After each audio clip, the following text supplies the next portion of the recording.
if the U.S. steals the Russian treasuries, Putin will expropriate Western oil and energy and natural gas assets and just give it to Rosneft or Gazprom, which are the major Russian energy companies.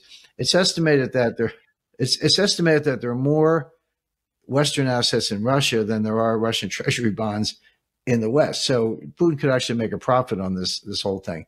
But here's the other play that is clear to me because I'm a lawyer, but no one else has even discussed.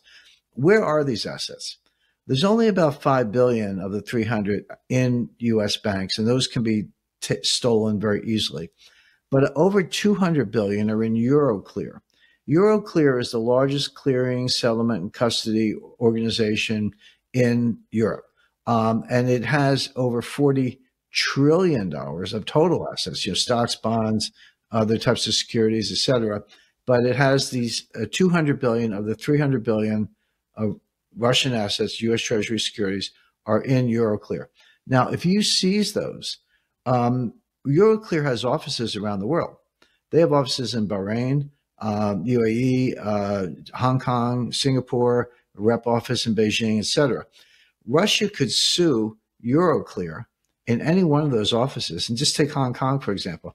Hong Kong is an interesting case. It's under the thumb of the Communist Chinese, but it kind of walks and talks like a Western legal system. And they have lawyers and courts and all that. So Russian lawyers show up in Hong Kong, sue Euroclear for 300 billion or more, with damages, et cetera, and get a judgment in favor of Russia. Russia can now run around the world and seize Euroclear assets that belong to anybody to recover that judgment. You could throw a monkey wrench into the entire global clearance and settlement system by disrupting Euroclear, which is probably second only to DTCC in terms of settlement and clearance. So this is an example of the stupidity of U.S. officials. Janet Yellen doesn't understand any of this. Her deputy, Wally Adeyemo, doesn't understand it. But the real danger is not that the treasury market collapses the next day. That could happen over time. It's that Russia retaliates, gets a judgment, and freezes the entire Western clearance and settlement system.